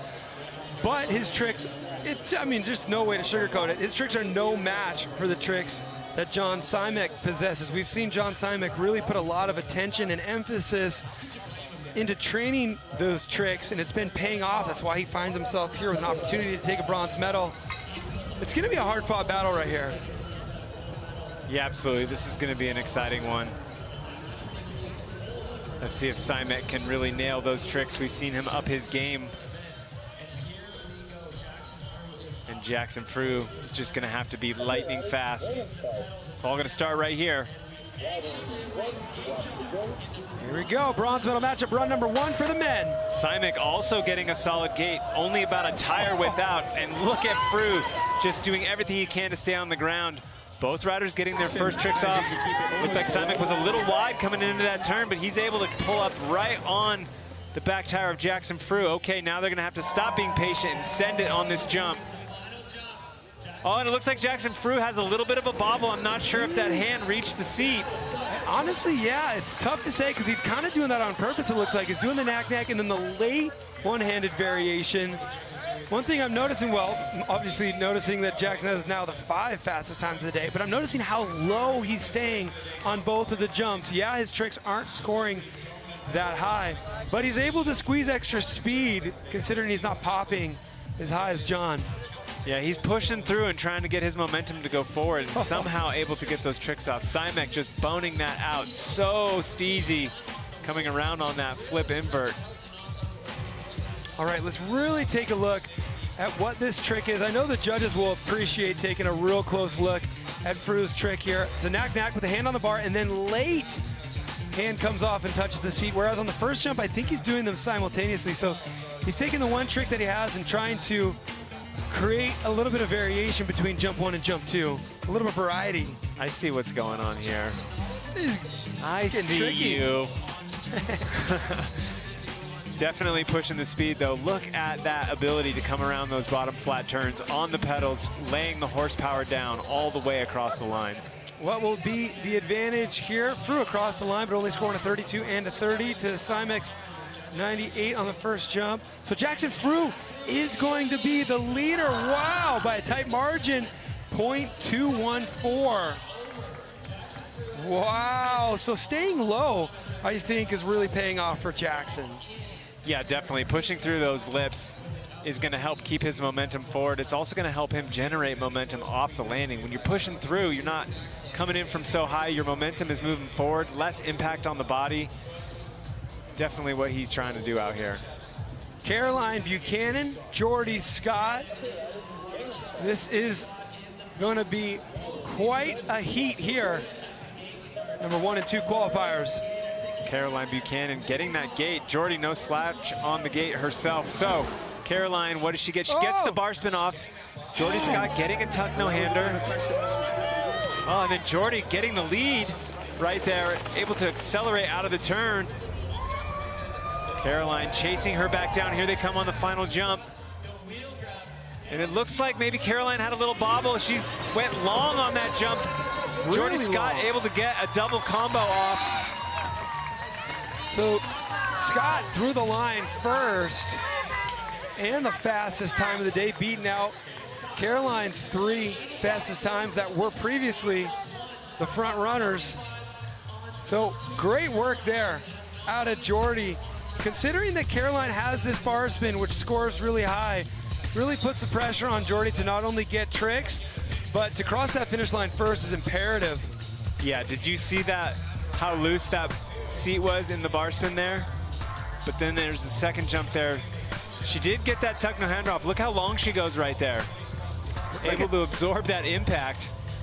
For Jordy, it looked like a tire grab to toboggan, I think is what she was going for, but you could just really see evidence of how hard they're pushing. The fact that both of them went so deep down that landing to the second jump. Caroline Buchanan is going to be the leader going into the final run of this gold medal matchup for the women.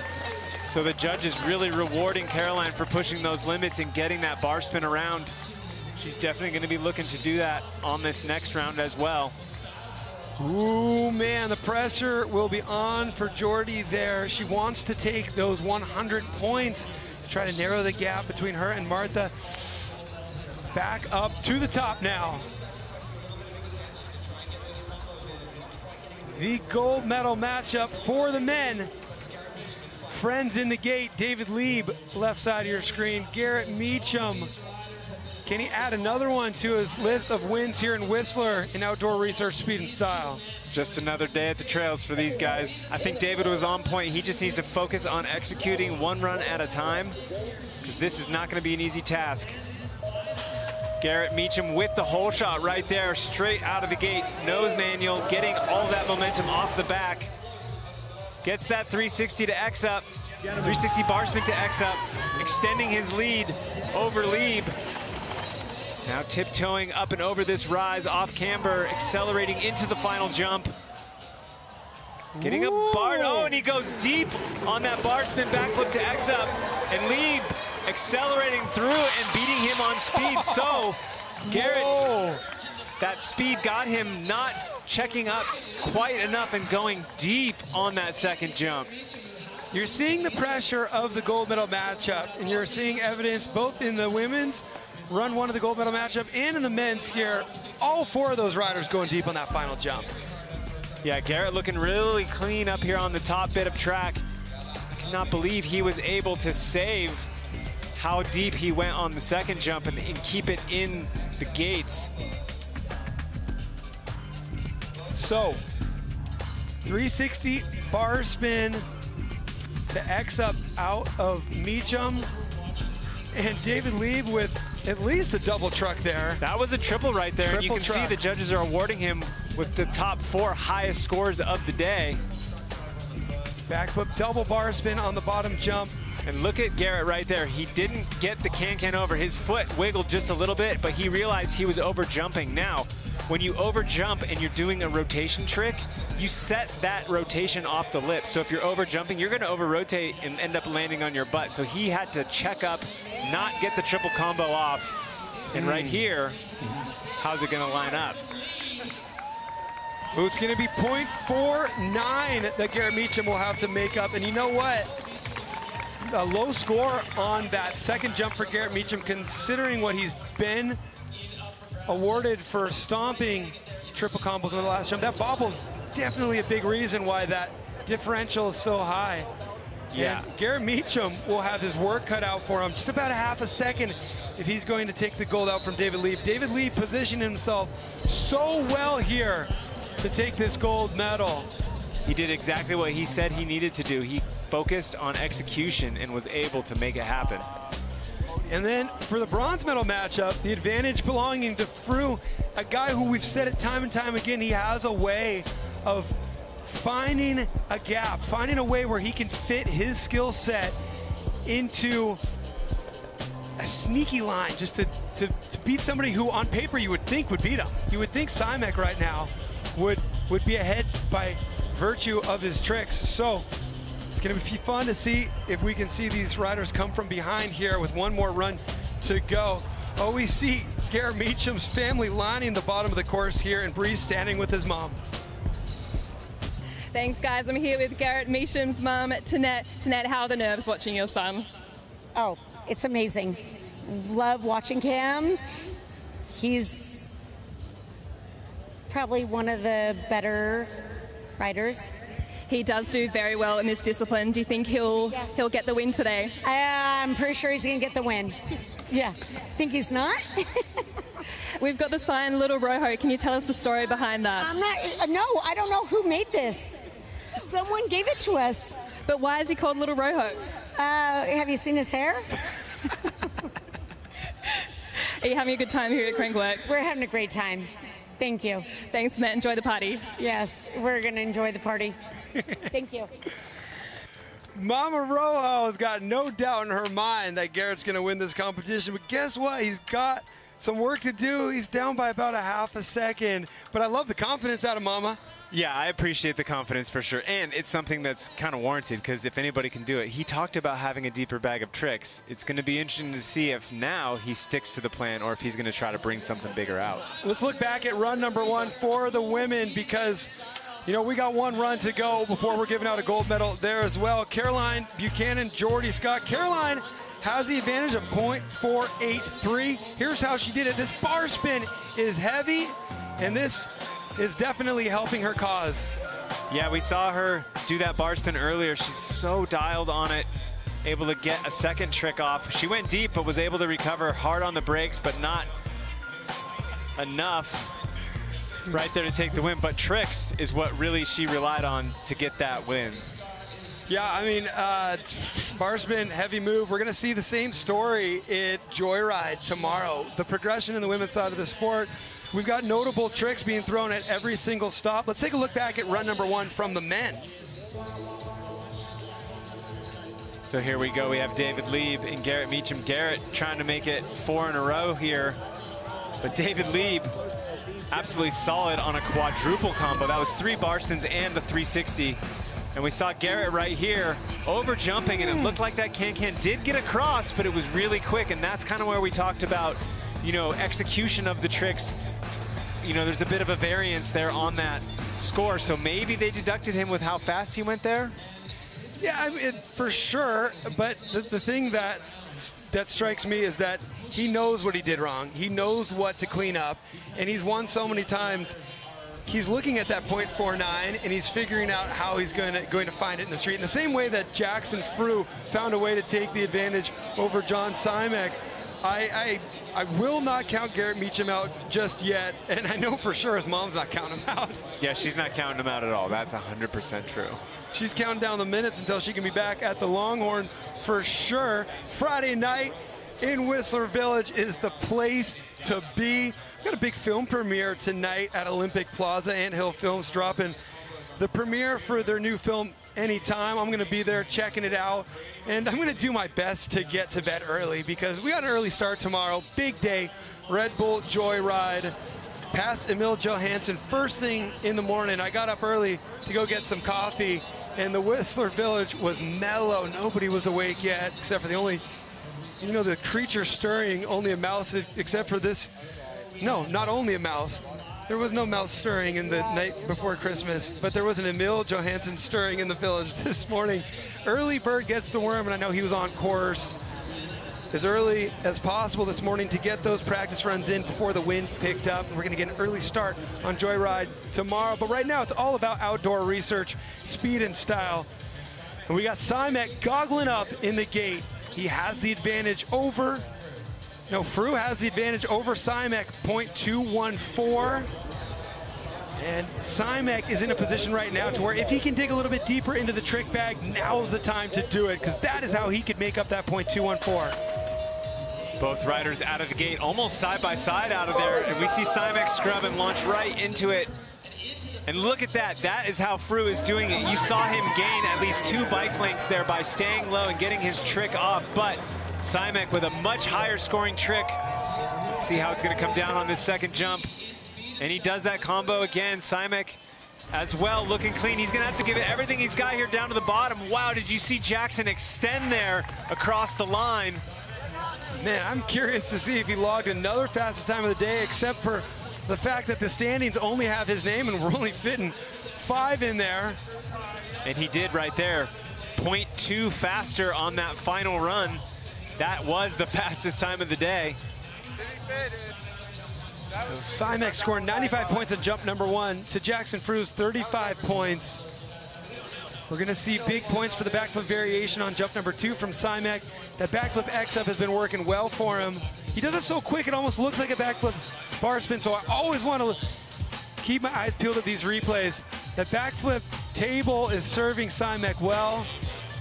Yeah, so inverted, corking it out, coming around, having to realign a little bit, coming back into that next turn. That we were noticing when we were walking that left-hand turn after this jump is directly after the landing. So you can see there, he comes off a little bit to his rider's left and has to swing back.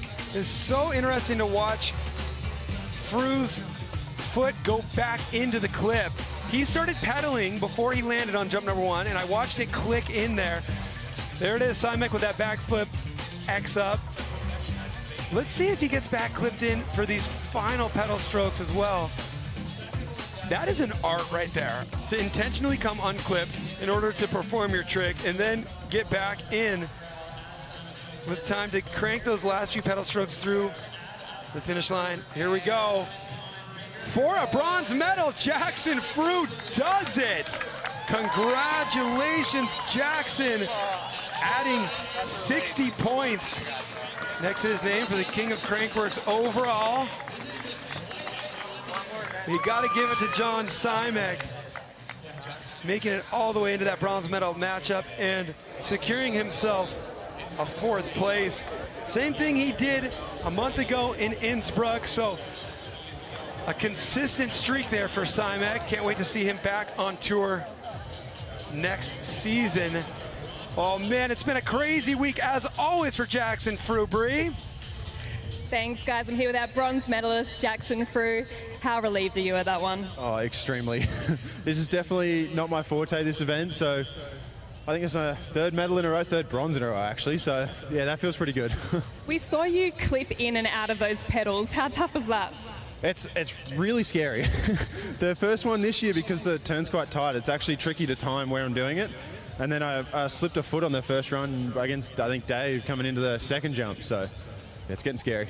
Congratulations on the bronze. Thank you. A bronze in Innsbruck, a bronze in Cairns, and a bronze in Whistler. Solid finish to the season in speed and style for Jackson Fru.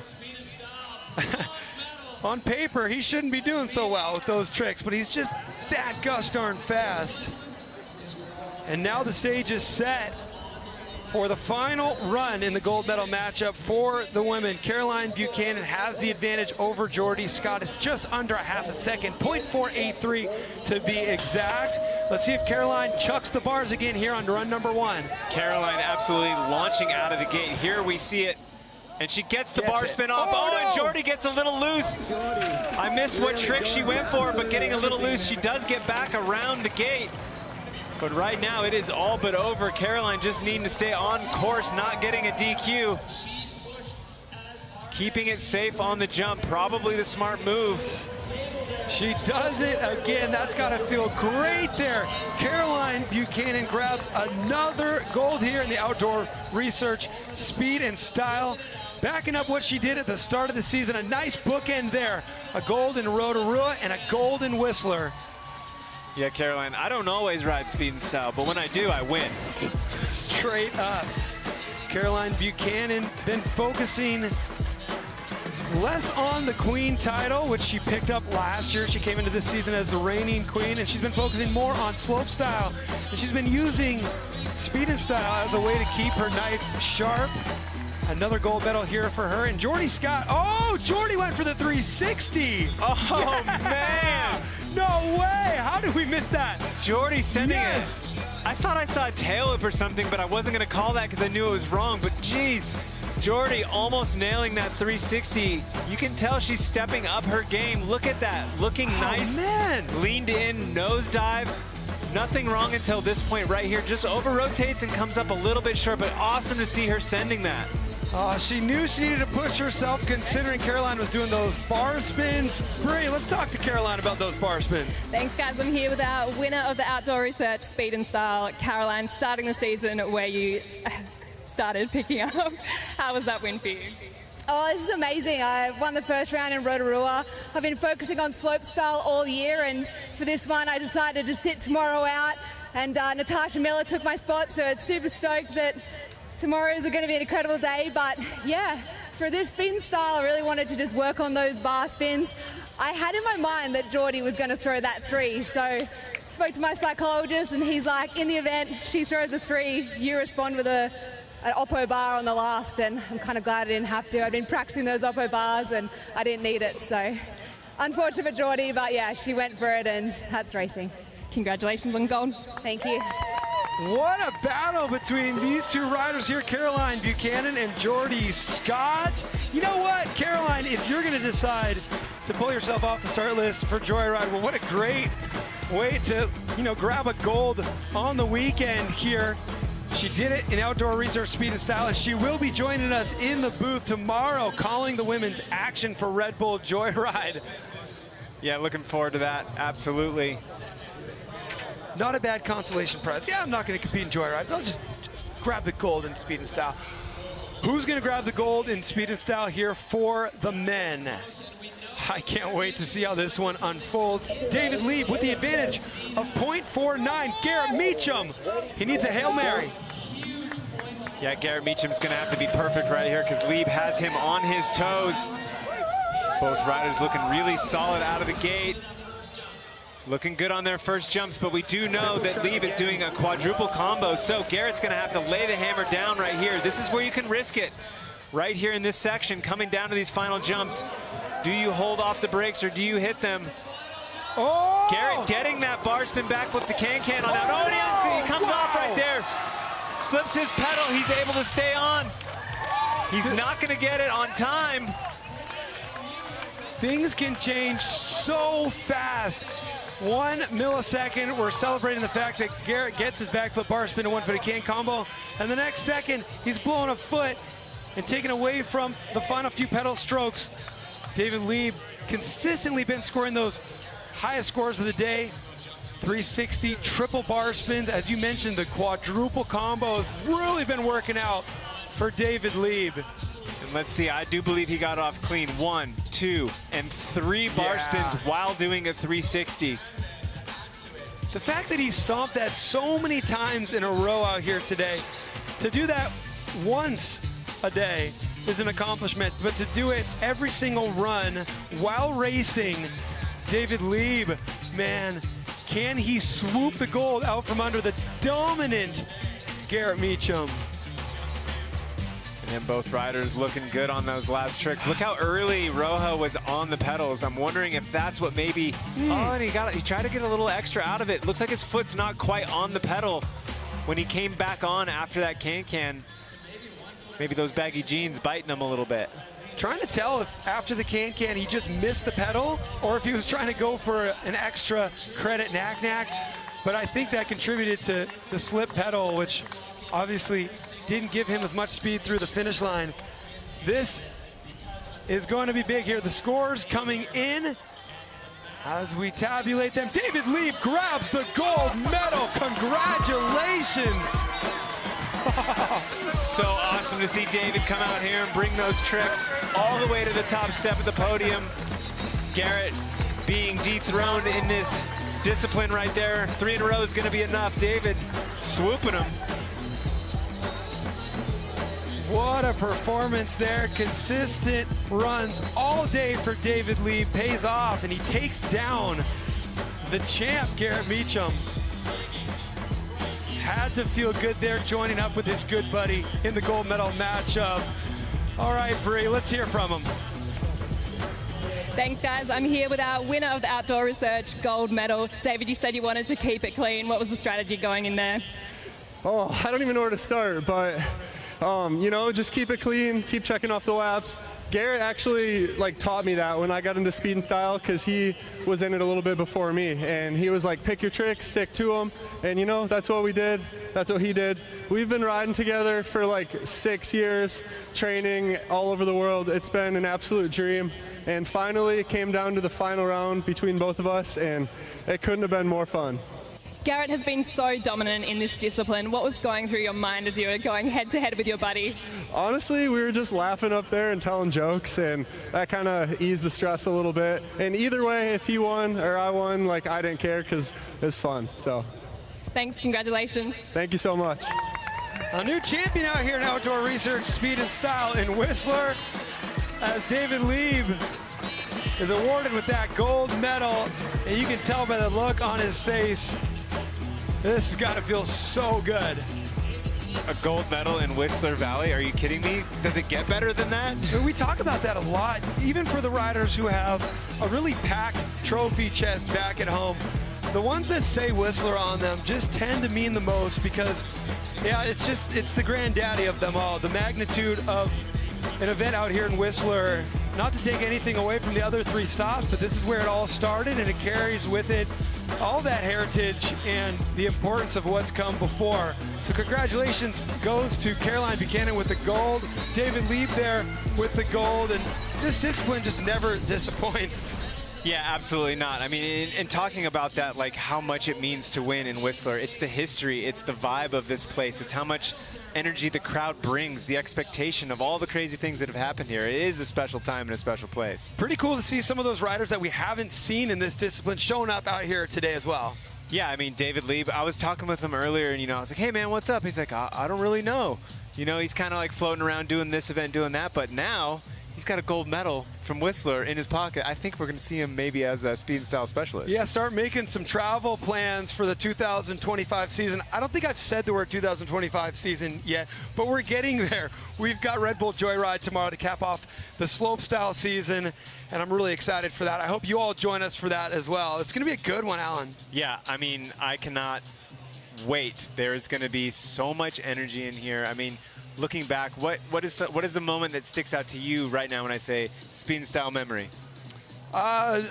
Man, I love all those Jakob Wenzel moments from back in the day, and you hear David Lieb say that Garrett Meacham coached him into having a strategy that could put him on the top of the box in speed and style. He said, pick your tricks and stick with them. Just go faster every round. That's something that we saw Jakob Wenzel kind of start and kind of set the pace for what works in this discipline, and it's been fun to watch that unfold over the years. Let's take a look at our final result for today's Outdoor Research Speed and Style. Of course, we got David Lieb at the top of the leaderboard for the men, and we're going to look at the queen of Crankworx overall standings right now. Martha Gill still sitting at the top.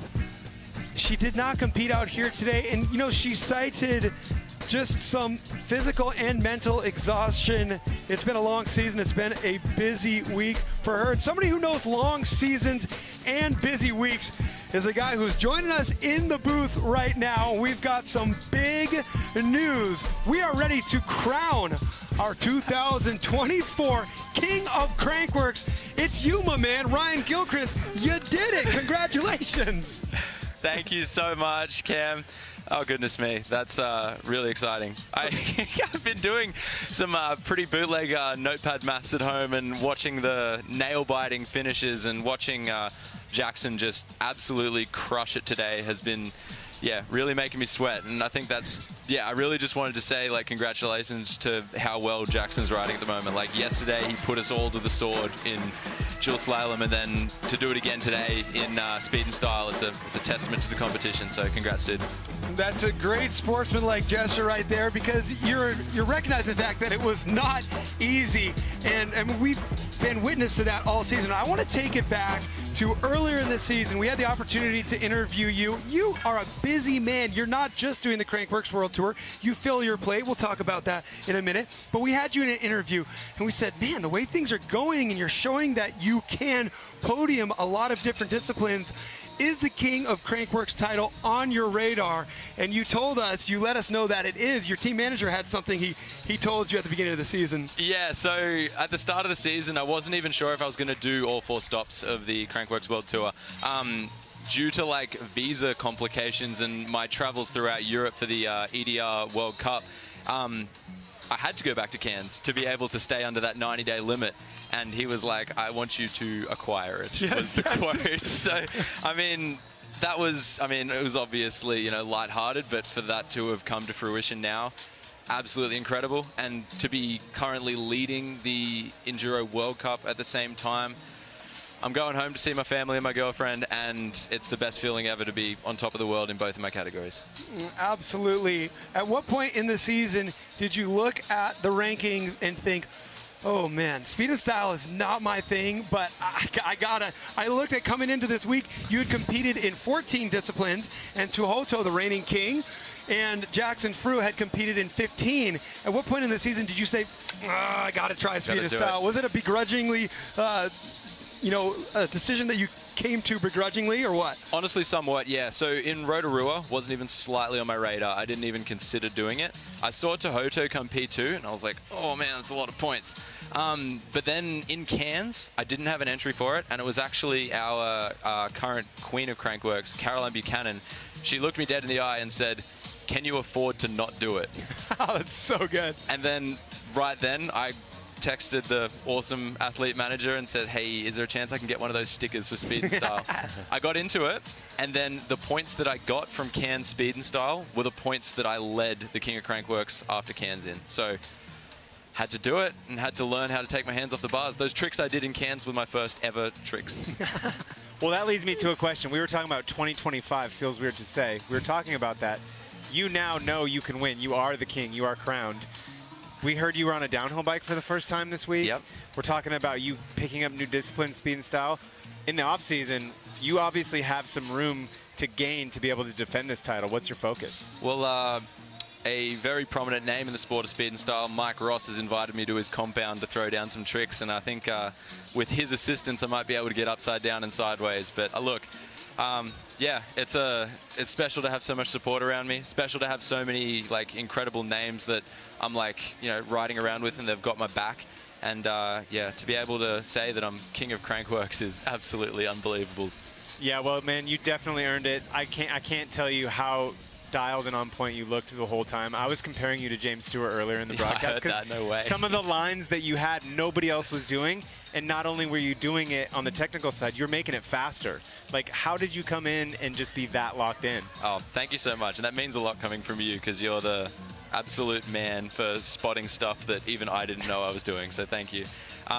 But yeah, I guess my strategy for these races is I know that everybody is on they're in such close battles, and at any given point, any of us can win. So it's all about finding an edge somewhere.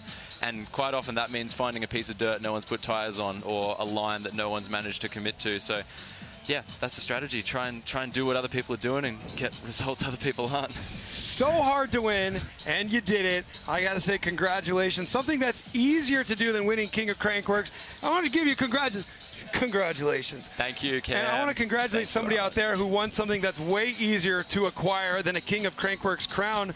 Shred the Stoke username on the Crankworx YouTube channel. You won this t-shirt. We're going to get the 2020, we're going to say it. We're going to get the 2024 King of Crankworx to sign this t-shirt in white paint pen. Congratulations. Wow, thank you. To both Shred the Stoke and Ryan Gilchrist. What a season, man. Thanks for all the entertainment. Hopefully that pen works. And we got a big day tomorrow, ladies and gentlemen. Mountain bike fans, can you afford to miss Red Bull Joyride? I say no. You got to be here with us. We're going to kick things off 10 a.m. local time here in British Columbia. We're going to have Emil Johansson trying to sweep the rug out from under David Godziak. Who is the rider with the opportunity, the chance, and the pressure to win the Triple Crown? It's going to be insane. Thank you for joining us. This has been the Outdoor Research Speed and Style. I'm Cam McCall alongside Alan Cook and our newly crowned King of Crankworx 2024, Ryan Gilchrist. We'll see you tomorrow.